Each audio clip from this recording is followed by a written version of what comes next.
Saudari-saudara yang terkasih di dalam Tuhan Yesus, marilah kita berdoa.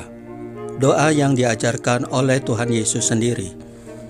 Dalam nama Bapa dan Putra dan Roh Kudus. Amin. Bapa kami yang ada di surga, dimuliakanlah namamu. Datanglah kerajaanmu, dan jadilah kehendak-mu di atas bumi seperti di dalam surga.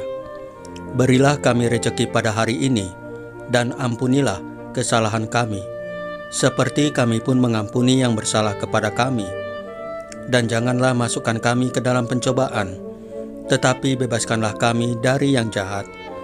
Ya Roh Kudus, hadirlah saat ini untuk memimpin dan membimbing kami dalam membaca firman Tuhan Yesus dan merenungkannya, sehingga kami dapat mengerti maknanya dan dapat kami laksanakan dalam hidup kami sehari-hari di tengah masyarakat kami. Pembacaan Injil Lukas bab 6 ayat 12 sampai dengan ayat 19.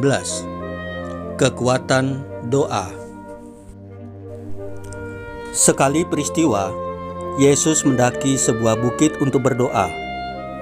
Semalam-malaman ia berdoa kepada Allah.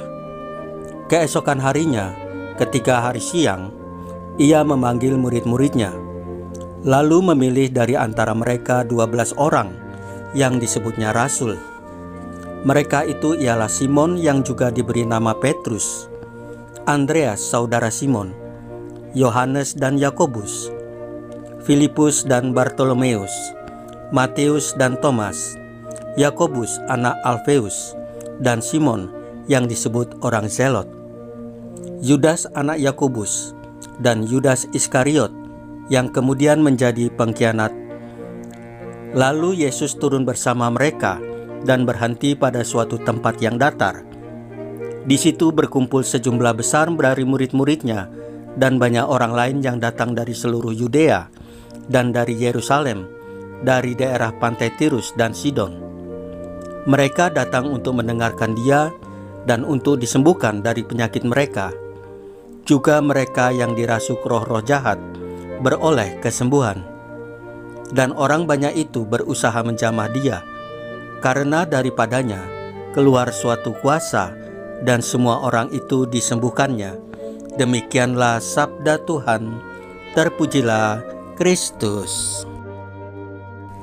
Saudari-saudara yang terkasih di dalam Tuhan Yesus, dalam bacaan pertama, kita diajak untuk menyadari bahwa melalui iman kita kepada Yesus Kristus, kita menjadi bagian dari gerejanya. Kita adalah bagian dari rencana Allah yang sempurna, yang mengalami kehadirannya dan menjadi saksi Allah di dunia ini. Dalam bacaan Injil hari ini, kita melihat Tuhan Yesus menghabiskan waktu di dalam doanya untuk mendapatkan petunjuk dan kekuatan dalam melakukan tugasnya ini, yaitu memilih para muridnya. Kita juga perlu meluangkan waktu untuk berdoa dan mendengarkan suara Tuhan Yesus dalam kehidupan kita sehari-hari. Tuhan Yesus memilih orang-orang biasa sebagai muridnya, yang menunjukkan bahwa Allah melihat nilai dalam setiap orang. Setelah memilih mereka, Tuhan Yesus memberikan kuasa kepada mereka untuk menyembuhkan dan mengusir roh jahat. Ini mengingatkan kita bahwa ketika kita mengikuti Tuhan Yesus memberikan kekuatan kepada kita untuk menjadi berkat bagi orang lain. Saudari-saudara yang terkasih di dalam Tuhan Yesus, marilah kita berdoa.